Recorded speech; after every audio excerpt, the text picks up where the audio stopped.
Hi, everyone. Those of you who have logged into YouTube and are watching this either live or on demand, we're going to start our session in about 30 seconds. Hi, everyone.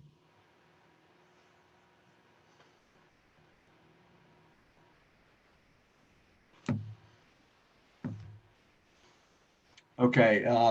When I share, we'll count down in about 30 seconds, maybe 20 seconds from now. I want to get going. Our curtain will come up and we'll be live in front of our studio audience. Sherry, get ready to record.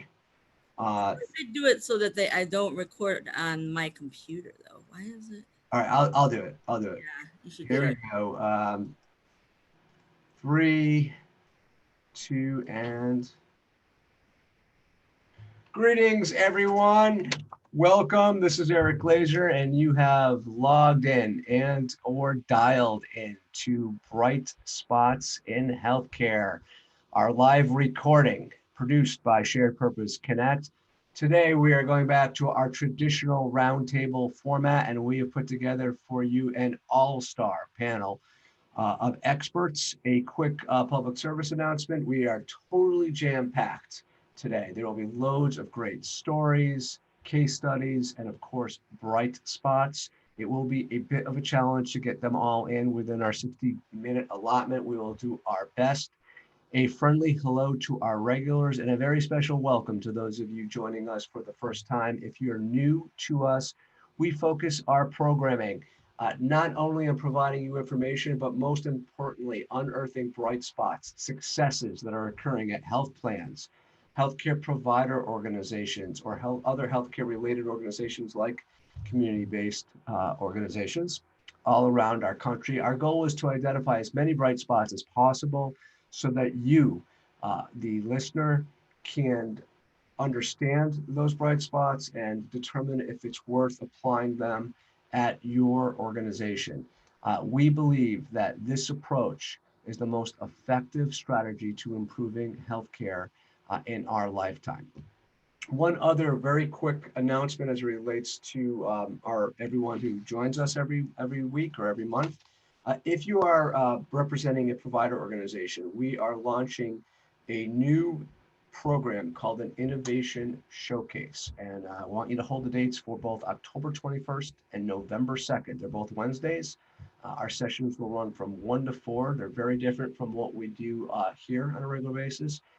We are going to bring to you vendors in particular categories so that you could streamline and improve your due diligence process around new technologies and solutions. On October 21st, we'll be bringing to you 3 vendors who represent solutions tied to patient scheduling and engagement. And on November 2nd, we'll have vendors presenting around remote patient monitoring. Each vendor company is going to provide a demo for 30 minutes and take your questions for 15. We have designed it to be very efficient and informative for you all, so you can see multiple vendors in a 3-hour time allotment. So hopefully that you have a better understanding coming out of these showcases around the options available to you and the space in general. So if you're a hospital or another healthcare organization, and we'll be sending you some more information about this. So I just wanted you to know that. Before we get started, I want to send out a special thank you to My Sidewalk. They're our newest partner and sponsor of the Bright Spots in Healthcare show. And they are, just so you know, a leader in data analytics and most importantly, social determinants of health. And they're going to be adding some incredibly interesting anecdotes and bright spots to our conversation today. And I will tell you a little bit more about them later on in the show.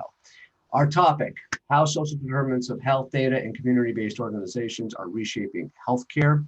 Uh, if you have not read our panelists' bios yet, we sent them to you about an hour ago on email. Sherry Keels, our senior producer, is about to post them through chat right now. You could read all about these tremendous 5 panelists you see in front of you at your leisure. I'm going to just introduce them by name, title, and company so we could get started. Incidentally, if any one of these panelists or anyone else professionally that you know about that you want to hear more about them and their bright spots at their organization, you can let me know and Sherry know and the team know via our feedback form that's going to come out in about 45 minutes from now in your inbox. It's a 2 to 3 minute survey, as our regulars know, and it will provide us information from you on topics you want us to cover and other speakers and panelists you want us to arrange on our show, and we will focus on that. So if anyone on today's show is providing great stories, you want to hear more about them, let me know, and I'll try to beg them to come back. All right, here is our terrific panel. We have Tova Klein, Vice President, Senior Communities at Self-Help Community Services in New York City. We have Gregory Myers, the co-chair of the Community Health Institute and Strategic Project Manager at Community Health at Virtua Health System down in New Jersey. Sarah Martin, the Vice President of Health Solutions at My Sidewalk. Kendra Smith, the Vice President of Community Health at Bon Secours Mercy Health. And Karen Van Zant, Vice President of Integrated Community Partnerships at CareSource. So I want to start with you, Karen. I want you to let everyone know what your perspectives are and why CBOs are important to the healthcare and wellness of your Medicaid members in Ohio. Yeah, thank you so much, Eric. So good afternoon, everyone. As I actually am a social worker and community developer, so I spent a good portion, 20 years, working on the socioeconomic side of low-income individuals and working with social service safety net programs. I've been at CareSource about 5 years now. And one of the things that I've been working on through our CareSource Life Services is really how to integrate all of the work that happens on the social side of our community with the things that we're trying to address on the healthcare side. And so when we think about some of the things that we were trying to accomplish through NCQA or HEDIS or CAPS or some of our quality measures, one of the things that we continue to talk about is it's really hard to manage the care of an individual who's not engaged. And yet I don't believe we have millions of Americans that are sitting under a rock somewhere not engaged with anyone. I just think that a lot of especially our Medicaid members aren't engaged with their health insurance company. Much like I'm not engaged with my health insurance company unless I need to use my card. And so when I think about where our members are engaged at, I can, quickly look at some of the other types of services in the safety net programs. When we think about moms, that moms have to have small children, we think about all the HEDIS metrics that are aligned in the birth to 5-year-old range.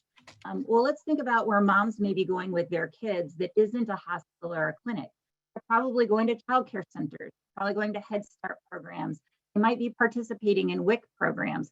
And how do we leverage that robust engagement and the resources that come along with that engagement in alignment with a healthcare system and in alignment with a plan, and not try and take on all of the work ourselves, but how do we leverage our community-based organizations, other safety net programs like WIC, Head Start, food banks, who already have trust and engagement, that are already boots on the ground, and create the pipeline for how we integrate that kind of data set into the work that we're trying to do.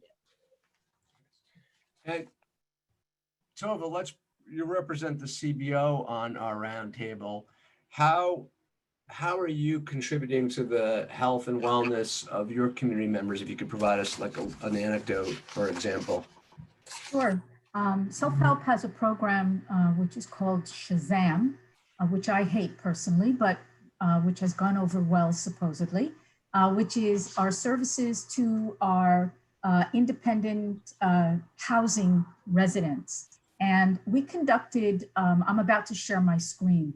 We conducted a research project over the course of a number of years to take a look at what are the actual results of our work. And maybe what I'll do is I'll put this one out there.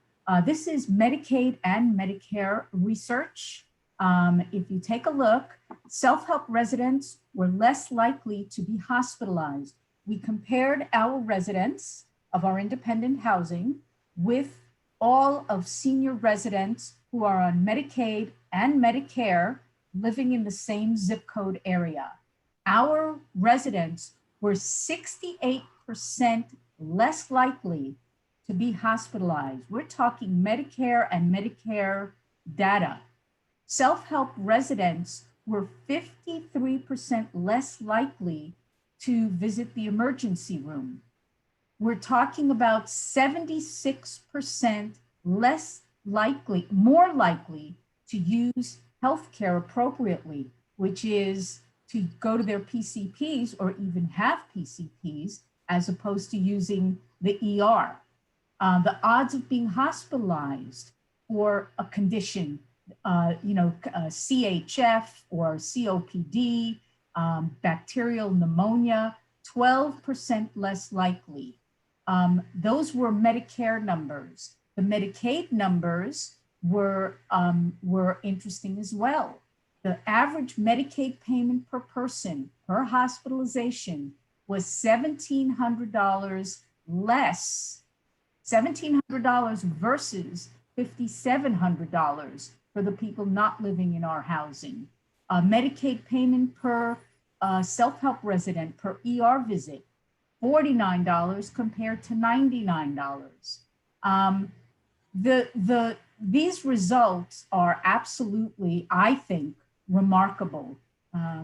Our services include case management services. They include services within the buildings, such as nurses coming in and talking to folks, such as having nutritionists coming in, such as having in-building yoga for arthritis, Tai Chi for arthritis. Basically, the engagement makes a financial difference. And what's interesting is how can we get that information out to the healthcare sector? New York City is a very interesting place to work. We've had lots of requests for this information from outside of New York City, a little bit less so, which is puzzling for New York City. So is the program specifically providing services to certain housing developments, or are you guys directly involved in the financing and or development of those buildings? It's an interesting question. So we have 12 buildings that we own. We currently have an increasing number of requests for us to provide social services in other people's buildings. And we've begun to do that, including both using the New York State eSHI program and the New York City SARA program, which fund the formerly homeless to move into these buildings. And by the way, the results that I recently showed you includes that population. So we've had that much of an impact, even on the formerly homeless moving into independent housing with so-called normal people. Tova, do you have, is any of the materials you just shared with us on your screen, is that available publicly or on your website? Absolutely. If you log on to selfhelp.net, you'll see our website, and all of the information that I just showed you, I showed you right off of our website. We have the full white paper, which we, and then we have a specific 2-pager highlighting the results. Where would folks go? Would they go to like housing or there's Shazam in the navigation? Where would they go specifically? You'll see our programs, but also there's a front and center what's the word? Slide show where you can just click and you will find the white paper there. Love it. Thank you for that. So I want to shift over and talk about some of the ways you could leverage social determinants of health and a community partnership to make a positive impact on people suffering from chronic illness. So let's start and bring in Sarah Martin to address that question first from a data perspective and a policy perspective. Sarah? Thank you. Thanks for having me. I think probably a good foundation to set when we talk about data is really the difference between social needs and social determinants, or social drivers, as we like to call them. And those different aspects of the data require different interventions. So social needs and connecting people to resources is really important. It's necessary, but it's not sufficient. And social determinants is going to be political, and it's going to be structural, historical. That's where it's really difficult to tell a compelling story, because what you're trying to do is empower communities to advocate for policy change. And that is where data can be very powerful, even in clinical outcomes. And so prior to this, I was deputy over in the Kansas City, Missouri Health Department. And we had a really really pressing problem with housing quality, and it was affecting, hospitalizations, emergency department visits. It was affecting school attendance. Asthma was the #1 medical reason that kids in the heart of the city were missing school. And we realized that the majority of those problems were coming from quality of rental housing, and not one agency. And I don't know how it is in the other panelist cities, but in Kansas City, there was no one agency who had the authority to enter homes to inspect the quality of those homes for rental housing. And so the health department said, this is something that we should do. Other cities have done it. The problem was in Missouri, public agencies, like a lot of places, can't advocate, and it had to go to a ballot measure. I'm from California originally. We love ballot propositions, but in Missouri, if you ever want to charge any fees in a local municipality, it has to be approved by the voters. And so we had a problem, right? That honestly we leaned on data to solve. So CBOs were our secret weapon, right? Because we couldn't advocate for it, our partners could advocate for it. The landlords outspent those CBOs 20-1. And what we did was we leveraged data. We worked with UCLA and their win-win project to actually develop a model that would show how many school days children would have by zip code extra if we just reduced asthma a little bit, right? So a little bit of back of the envelope calculation, but then some academic partners, data visualization partners. At the time, my sidewalk was my vendor, not my employer. And so all of us together kind of put out this beautiful map, right? Something very simple and very elegant, but useful for CBOs to use to advocate for policy change. And they won. So Kansas City Health Department got the right to inspect rental housing, to hold landlords accountable. Even though they are outspent, they won 53% to 47% in a pretty contentious, very controversial ballot proposition. And to this day, it's really great. I'm not there, but I still root for them. There was a lot of pushback that landlords will never register. There's no, 93% of landlords have registered with the program. And I think there are about 300 to 400 homes remediated. And we were right, the majority of those homes, the problems were mold and standing water. And so it's a very successful program. There will be a journal article about it published. It's actually published ahead of print right now online, but in the Journal of Public Health Management and Practice. We'll make sure everyone gets the link. I'll drop that link in the chat. And you can read a little more about the tactics and the strategy and how that worked. Right, so that article is out right now for people to, or not It's yet? not in print. If you like your journals printed on your coffee table, you'll have to wait until next month, but you can access the PDF version, and I'll make sure everybody has a link to that. We'll do, let's do one better than that. If folks want us to email them a copy of that as one of our follow-ups with the recording, we send you guys the recording and everything like that afterwards. Sherry, can you just throw up a quick poll, and we'll just ask people if they want a copy of that PDF, and we'll just shoot them an email out afterwards. Whoever just puts yes, you don't have to, but anyone who wants that information, we'll email it to you guys directly so you have it in your inbox. Thanks for that, Sarah. That's awesome. Of course. Greg's healthcare systems in Southern New Jersey. How are you guys interacting with the community, leveraging SDOH and partnering with CBOs? Sure. And sounds like a really interesting article, Sarah. So sign me up for that when that comes out. But we partner with a lot of different community partners. And the way that we found was successful in identifying community partners and the needs in the community was through our community health needs assessment, which we do every 3 years. So something that has floated to the top, and I'm sure that a lot of other health systems see this as well, is food access. So we saw a lot of gaps in food access and a high prevalence of diet-related chronic diseases like hypertension and diabetes. So that was the kind of impetus behind Virtua to invest in a purely grassroots community health project called the Mobile Farmers Market. That launched in April of 2017. So the goal is to improve healthy food access by meeting people where they're at and offering them fresh produce at below market cost. And there's also some different components to that with community engagement, nutrition education through a registered dietitian. And one of the other components is that it actually goes directly out into the communities and neighborhoods in need. And this is reducing transportation barriers and increasing affordability and hopefully creating some sort of sustainable behavior change for people to get access to healthy foods and incorporate that into their diet.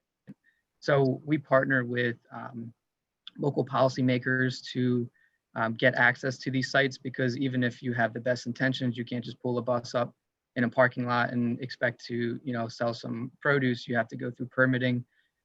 So you have to have kind of your ducks in a row there, but then you also have to find out where the need is and where potentially high risk or high need populations are. So that's where the community benefit organizations come into play.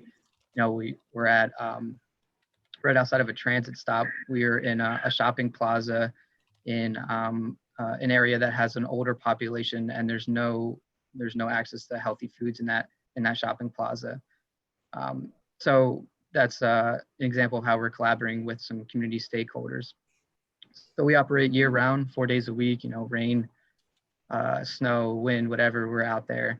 So the goal for that is to, a lot of times these type of programs are seasonal, or, they're grant funded or grant based. So they're here one day and they're gone the next. So we're really trying to build lasting relationships in the communities we're in, and really being a source of not only just foods, but we have a lot of our customers get to know each other. They get to know their staff. It's almost like a party sometimes when we pull up, and people just like to have that social interaction as well. And going back to, some of the sites that have higher population of seniors, it's really like an opportunity for them to get out and to have social interaction. So this program is also staffed by people from the community that it serves, which is an important component. We partner with Whole Foods, who is our provider of produce.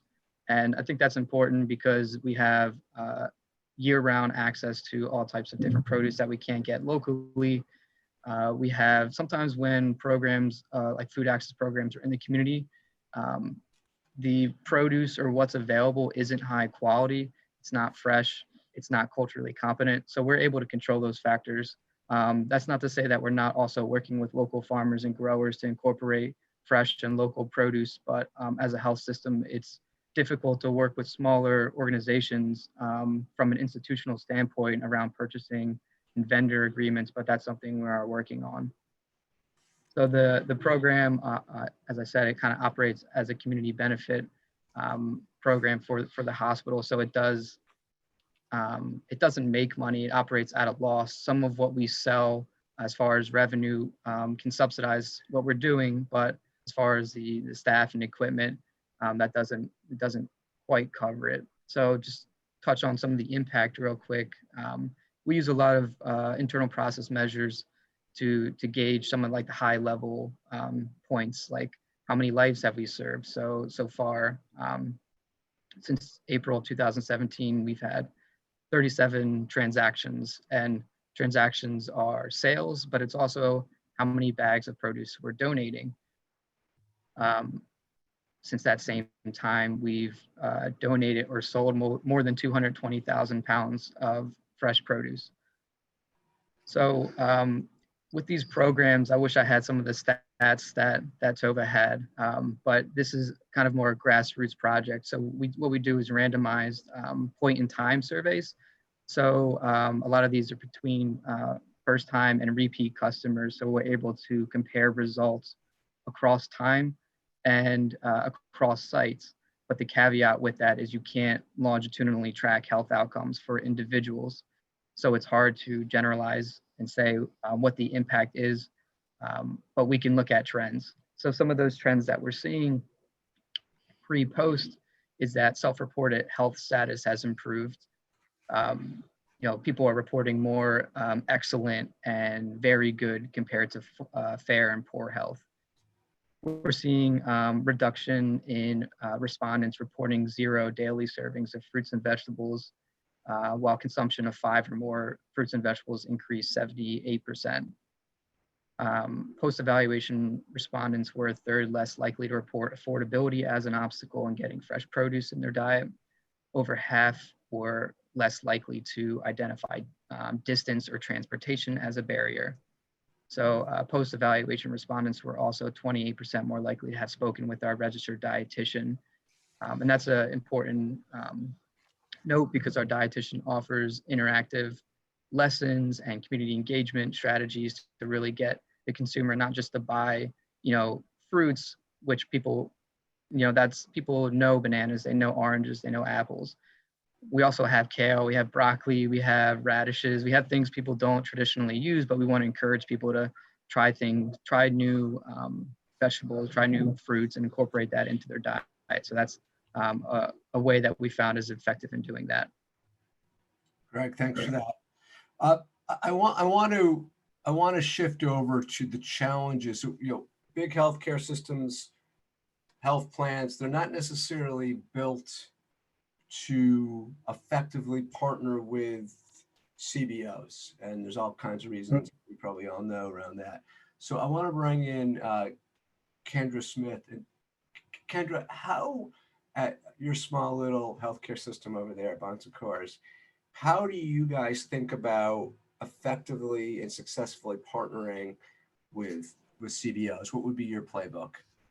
The playbook for us is really about understanding the role that we can play, that, are we going to be a supporter?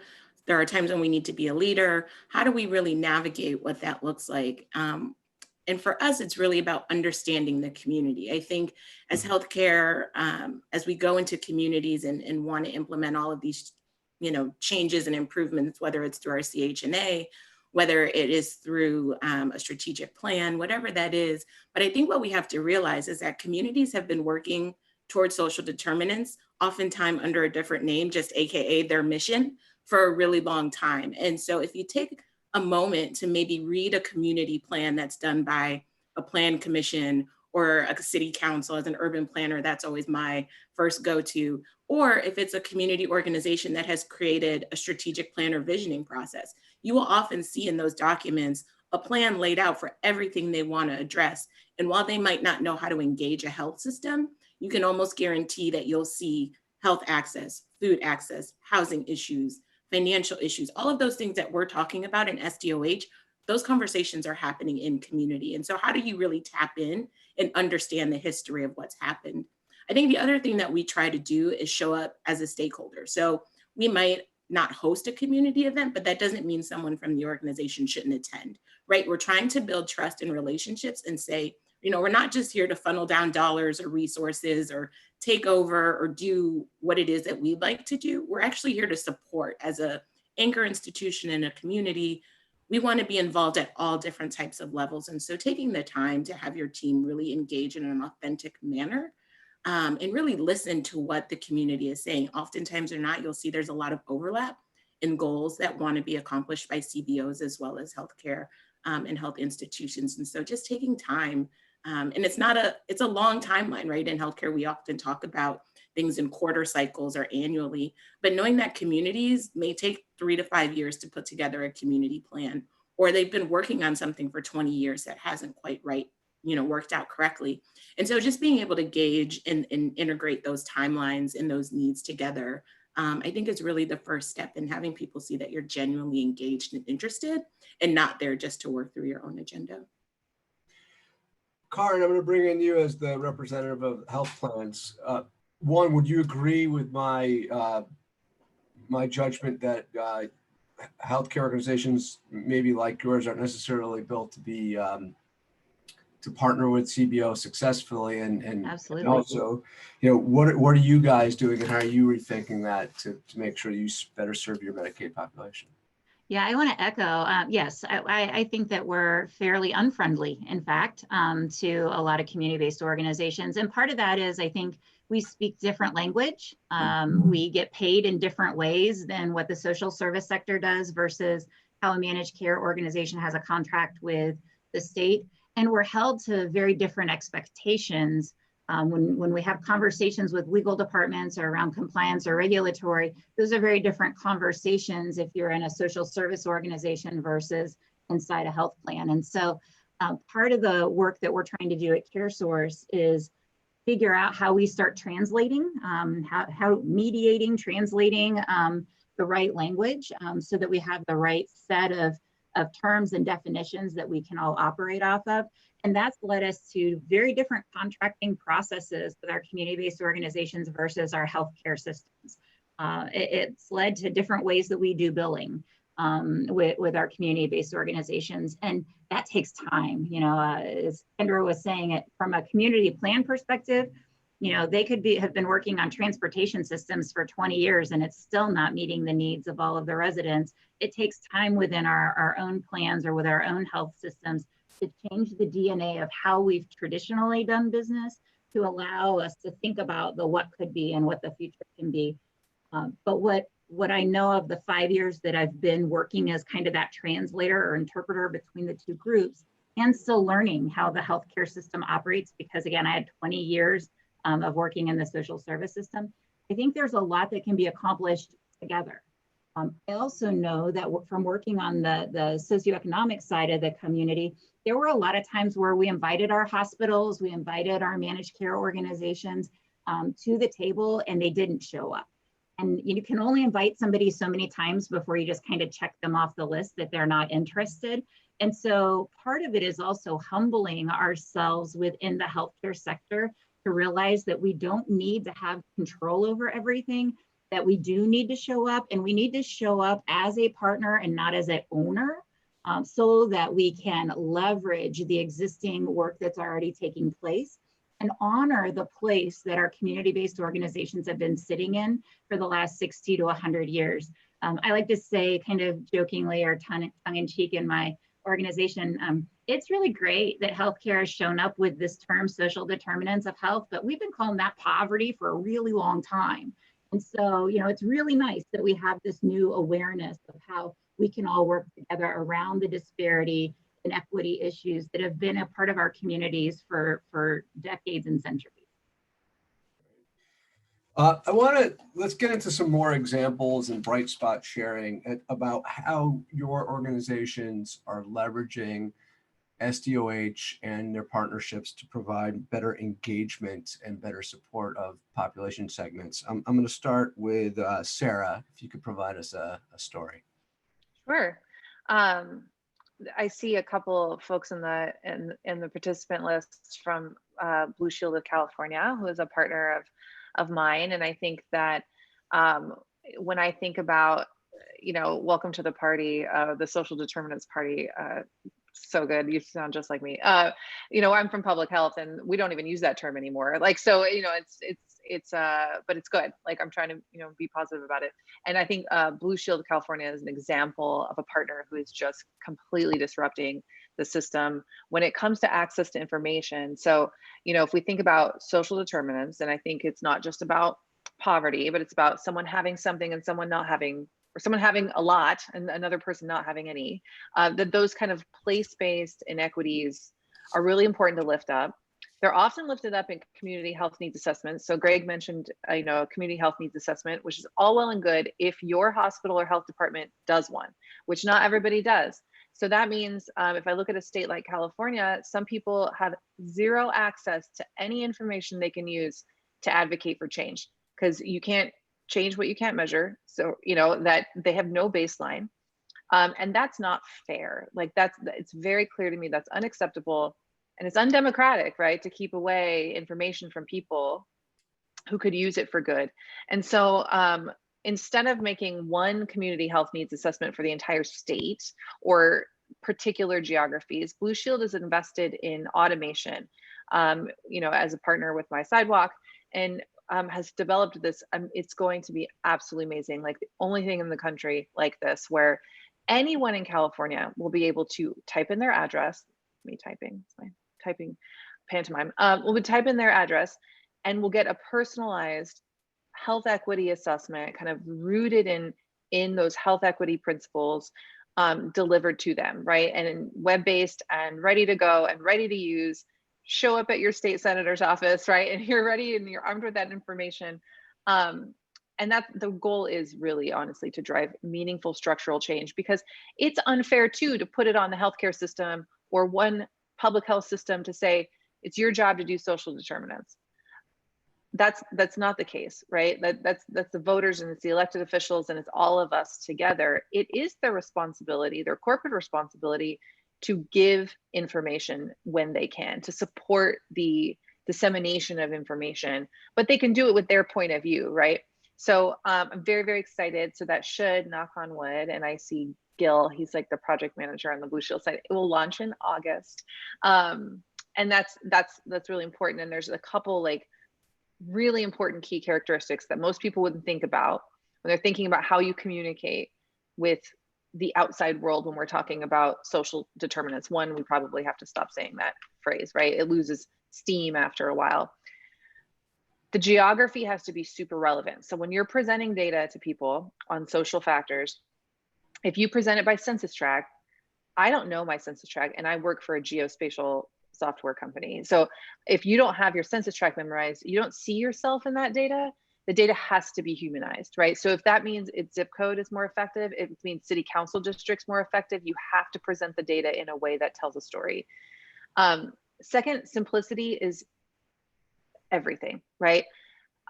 You don't need to win any art awards with your data presentations, right? Like you need something that I've seen lives change. I've seen tears happen because of a bar chart.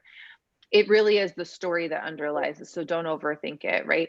And then the last thing I'm going to say, just while I have the platform, is that user experience is so critical. If you don't know what that is, if you don't know, then find someone who does, right? Find someone who is versed in things like color theory, who understand like different ways that colors tell a story. You need to think about ADA accessibility. I've heard cultural competence mentioned multiple times, but those connections between people and understanding that the experience of a user with a technology is so far beyond like my pay grade, right? Like getting people who understand that is really important. And last, get people where they're at. It's a phrase we use too much, but I'm saying like if your data isn't good on mobile, right, then it's garbage, right? Like, you know, like thinking about those little things that people need to tell a story, like that's where I want to see us grow as a whole field, you know, doing this work. I love that. I want to, there was a lot there. I want to see if I could summarize it for the group. So let me know, keep me honest, Sarah. So of course, geography must be relevant. So you have to be very specific with your data. I'll use the Steve Jobs quote. You said it, I think, simplicity is the ultimate sophistication. So make sure the illustration and design is stripped down and simple.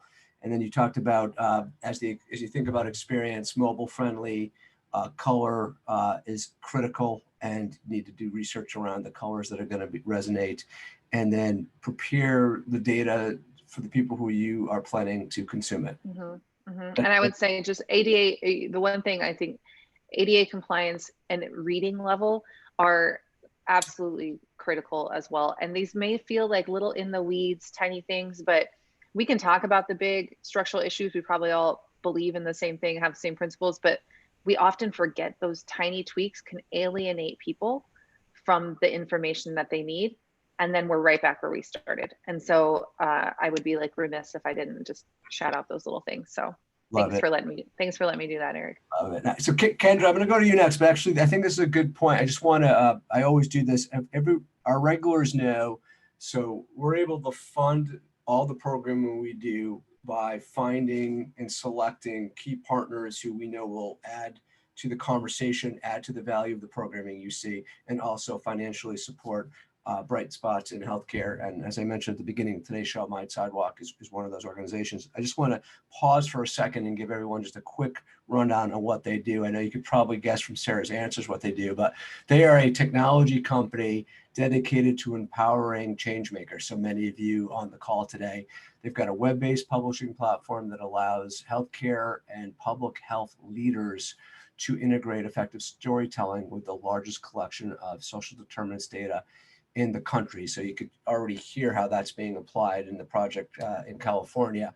They work with partners to democratize that data, get the knowledge into the hands of the people who need it, who could drive that change.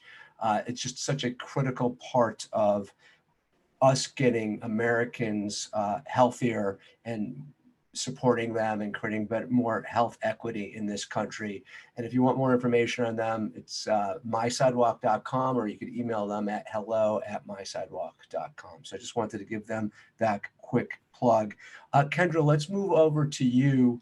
And how in fact are you guys using social determinants and CBOs to create a bright spot with your population? Yeah, so our corporate headquarters for Bon Secours Mercy Health is in Cincinnati, Ohio. We are in the Bond Hill neighborhood. But one of the things I think that we talk about as we work in Bond Hill and Roselawn, which is the adjacent neighborhood, and something we need to talk about large scale as a sector, is capacity of CBOs, right? We want to make all of these partnerships. We're creating all of these new data tech, screening of patients, and we're inundating nonprofit organizations with new users.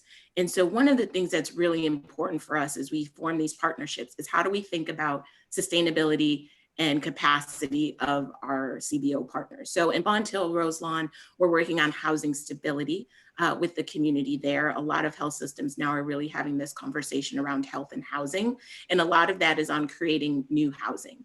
Well, one of the things that we heard from residents, both through their community visioning exercise and through engagement, is that they weren't interested in new development. They didn't need new housing. They needed to focus on foreclosures and evictions and keeping people in the community and able to afford their housing. So what we wanted to do was utilize CBOs that are already working in that space to engage residents in the neighborhood.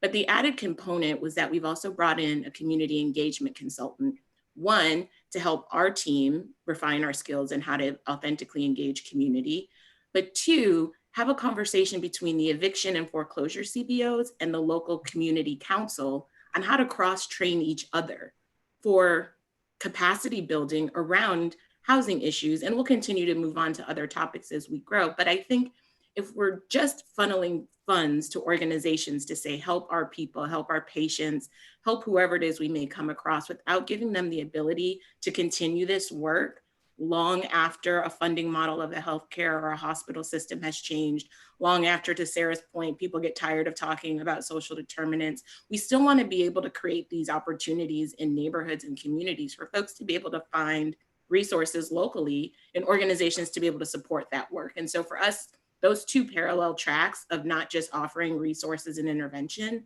but also offering opportunity for capacity building and sustainability is really kind of leading our work on how we choose to partner, where we choose to partner, and the requirements that we set both for ourselves as a healthcare system, but also the very honest conversations we have as we seek to find new CBO partners. And so I think folks just really need to consider capacity and sustainability in all of the interventions that they're doing, and help people feel empowered to change their own community, whether we are a partner or at their table or not. Well, Kendra, is there anywhere, is any of this program online anywhere where people? Yeah, so we are in the very early stages, but there is a cohort of health systems working on a program called AIHC, Accelerating Investments for Healthy Communities, and that's sponsored for the Center for Community Investment. And so I know CIC will be publishing the work. I believe there's 6 healthcare systems in this cohort. And so that should be coming, I'd say probably in the next 6 months or so. And so we can absolutely keep folks updated and connected. But there is a webpage, CIC, that folks can read about. This is the second cohort of the program, but all of that is available online to see what healthcare systems are doing in this space. If I was going to Google, if I Googled AIHC or Accelerating. Start with Center for Community Investment, and then from their webpage, Google AIHC, and you'll be able to find some notes and information there. All right, maybe Sherry, if you could throw that in the chat for everyone. Thank you. Karen, what about at a health plan? Yeah, so we started our work around SDOH in 2015 at CareSource. And we looked at one of the drivers for us as a health plan is around health quality and health outcomes. And so as we think about the things that align with that, and we look at the various kind of buckets of work of SDOH, we took into consideration where our headquarters is in Dayton, Ohio, so very, very close to where Kendra's headquarters is at. And Ohio kind of entered the recession before much of the rest of the country did in 2007, 2008. And we've been slow, really, in some ways to recover from that. And so as the ACA was expanding Medicaid and our governor in Ohio, Governor Kasich, fully expanded Medicaid in Ohio, CareSource started to see this influx of the uninsured population that had never really had access to the Medicaid program before. And in 2013 and 2014, we really started doing focus groups to say, well, what could we add to our traditional Medicaid program that would make a difference? And employment and workforce development was right at the top of the list. And so as we started to look at what are the kind of the usual players, community colleges, workforce development boards, Department of Labor, Department of Education, that are involved in the workforce pipeline, one of the roles that we thought that we could leverage is kind of our clinical case management structure and how we could layer on top, coordinating and connecting members across other complex systems outside of healthcare. When you think about SDOH, you've got about 9 other systems in addition to healthcare that you might be helping members to coordinate and connect with. And so how could we leverage, in the same way that we leverage our health partners, how could we leverage community-based organizations? And then a critical partner is our employer partners. For any workforce development program, if there isn't employment or some kind of a viable paycheck at the end of the pipeline, it's really hard to move people into a better state or a higher quality of life. And so over the last 5 years, we've been working in a voluntary way. We had no idea that, work requirements and 1115 waivers in Medicaid would be shortly coming into the conversation just a couple of years past when we launched our Job Connect program in 2015.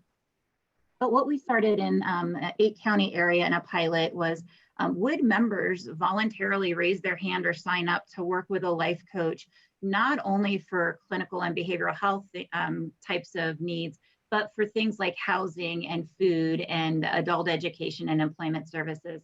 And at the end of our first year, we actually had over 1,000 members in our 8-county area voluntarily enroll and start working with life coaches. And so that has expanded statewide for us in the last 5 years in Ohio, which is our largest market. But we also won Medicaid business in Indiana and Georgia in 2017. And both of those states asked for our Life Services and Job Connect program to be implemented. Well, those 3 states run Medicaid very differently from one another. And so it gave us an opportunity. I think somebody on the panel talked about the ability to build capacity and scale. And so this was really our first opportunity to take an idea that was in a fairly small geographic region that you kind of could keep your arms around and scale it to 2 other states that are very different from one another, and their Medicaid programs are very different in how they run. One of the unique aspects, or I think the bright spot in the work that we're doing with Job Connect, is we don't actually offer any job training programs. We actually work with our United Ways and our urban leagues and our Goodwill Industries and our community action agencies, who are typically social service providers in the job training or job readiness space. And we work with our community colleges and our apprenticeship programs for the education side of things. But we retain kind of that case coordination or that connection point for our members across those complex systems, as well as aggregate data. And so we started really looking at the data that we were collecting from an SDOH perspective, as well as what was happening with members on the clinical side of things. And what we found starting in 2018, we had enough members kind of in our data pool, but we saw reductions of about 22% in ED utilization. We saw a reduction in inpatient and outpatient spend. We actually saw an increase in our RX spend, and we really started to dive into that. And what we realized is that about 40% of the members that were voluntarily opting in had a severe mental illness or a substance use disorder diagnosis. And so as we started to trend out what that looks like from a long-term perspective, it was actually the kind of pharmacy spend that we want to make. It's the kind of investment so that we could actually start to see folks reach that kind of medication adherence and understand that connection point. And when we went back from like a qualitative standpoint and started talking to members about why they were filling their scripts on a more regular basis, they actually shared with us over and over and over that they had never really connected utilizing depression medication as a way in which to help them stabilize and generate an economic impact for their family.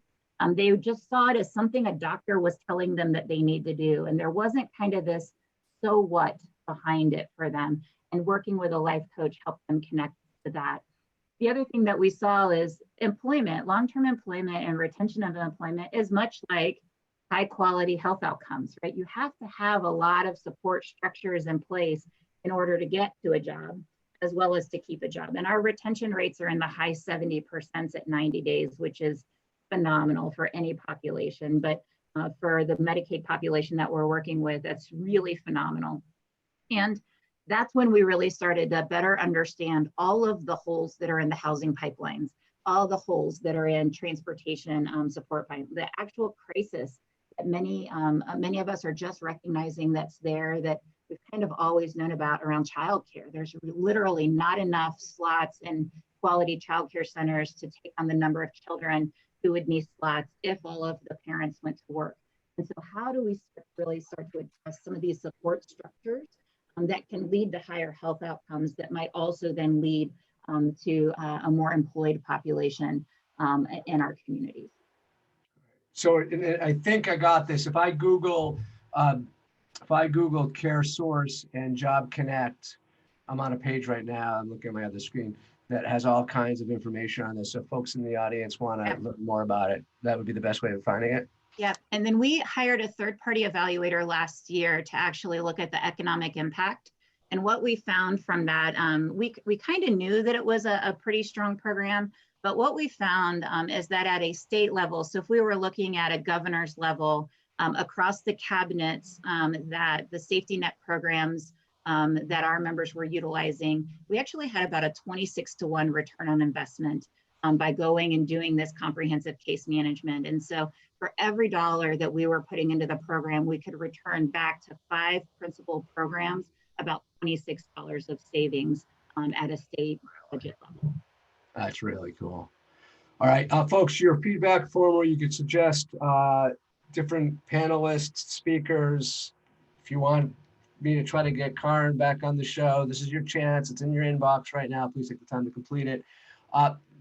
I think we'll probably have time. This is my favorite question I've been waiting to ask everyone around relationships, which is in healthcare, you know, a lot of that is based upon trust and empathy. So I want to go around and see if we get some examples of where trust and empathy using key variables around social determinants drove some positive results. I'm going to start with you, Sarah, and then I'll shift it over to Tova and then to Greg.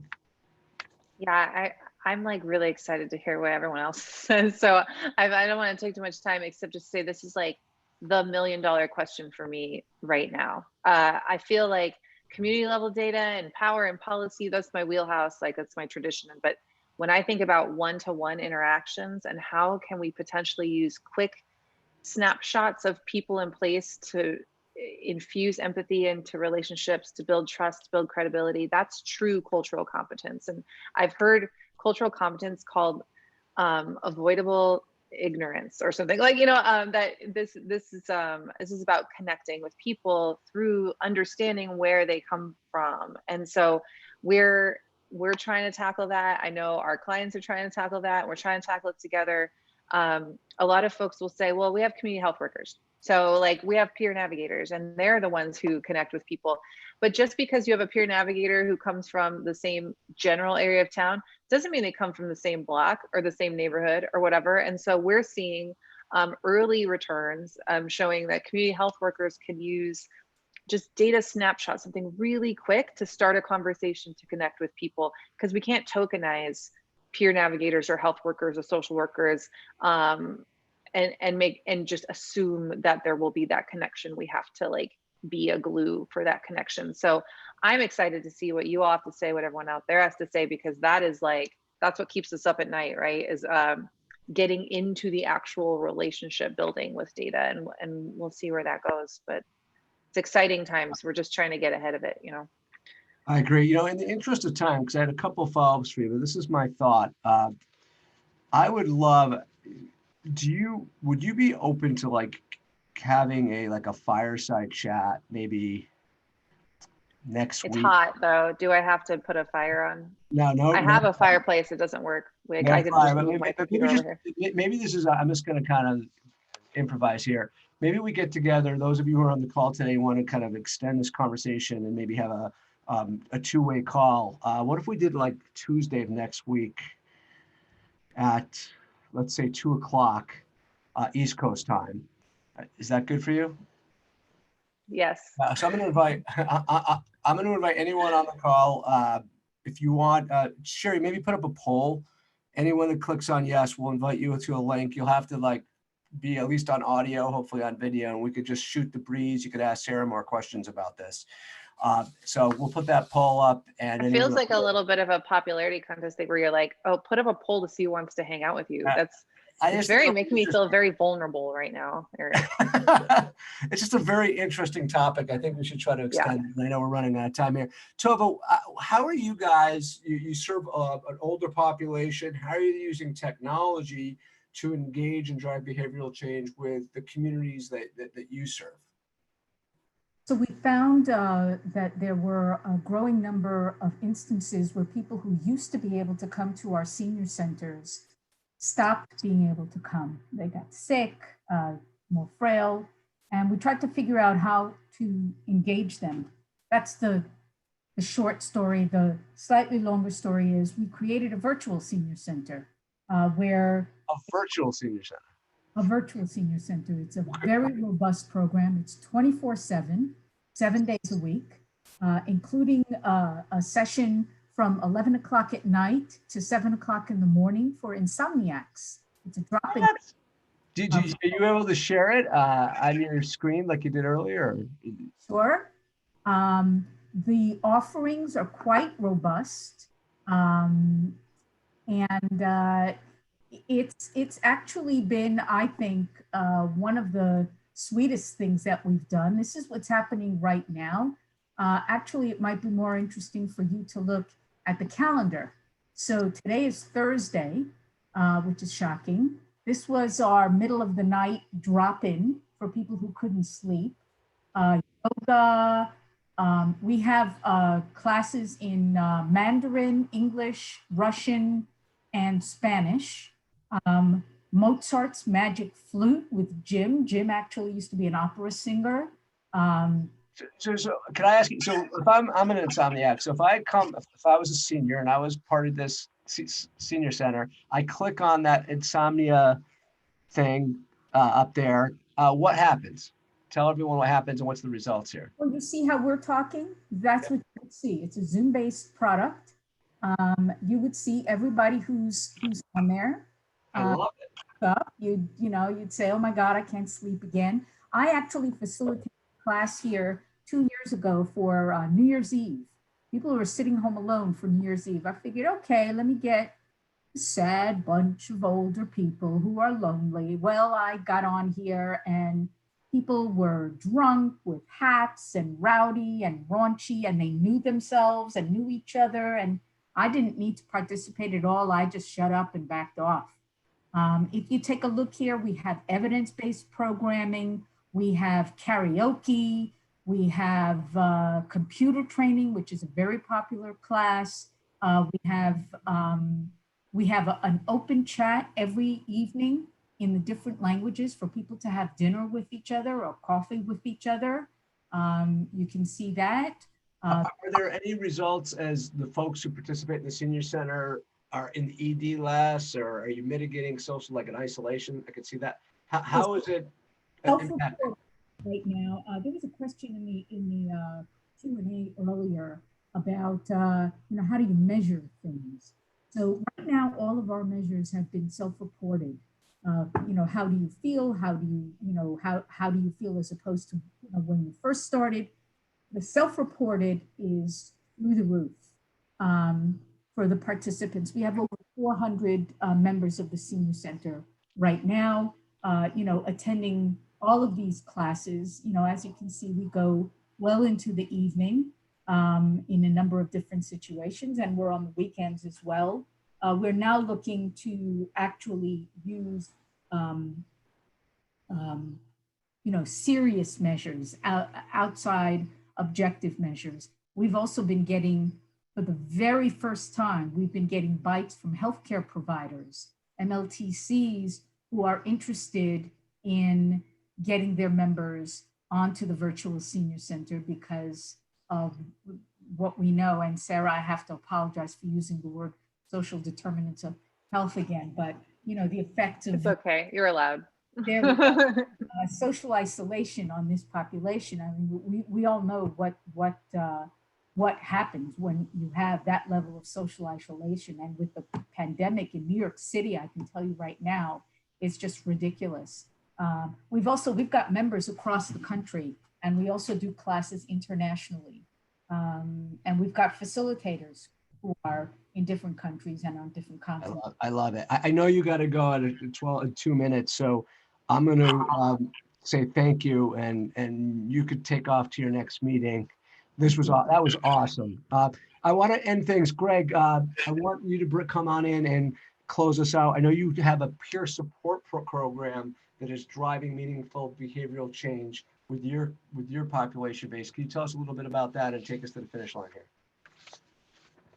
Sure. So I kind of want to go back to an earlier point too, where a lot of people, a lot of panelists, I'm sure too, are public health professionals, and there's a saying that it's nothing for us without us. So this is one of those cases where we didn't design to have a patient-to-patient peer support group. It's just something that kind of organically happened, and we listened to what the patients wanted and what their needs were. So we have a food pharmacy program at Virtua that we have food insecurity built into our electronic health record. Referrals are sent from primary care physicians to social worker and a dietitian. They reach out, they enroll the participant, they get free food, nutrition education. But a component we were lacking was this support group. And it kind of just originally grew out of a few patients getting to know each other, wanting to talk recipes, wanting to talk how you shop on a budget, what you buy, how do you stay healthy, how do you eat for your chronic condition. So then it grew from just a few participants into 8 to 15 people coming bi-weekly. And then the social worker kind of began to facilitate those conversations, and then they grew and kept growing. So one of the interesting things about it was that patients were actually bringing food in, they're sharing recipes, they're sampling food. So there's a component there again around, I keep harping on this, but what we want is sustainable behavior change. We can give people all the food, and we can have a dietitian, telling them how they should be eating. But once you have someone that is a colleague or a peer or someone that you respect that's also doing it, it can drive that change home. So that's something we found very successful in engaging our patients. And it's leading to fewer no-shows for our appointments at the food pantry. And overall, it's just something that the patients love. When COVID hit, it wasn't, they weren't so much upset that they weren't getting free food. They were upset that they weren't able to see their friends.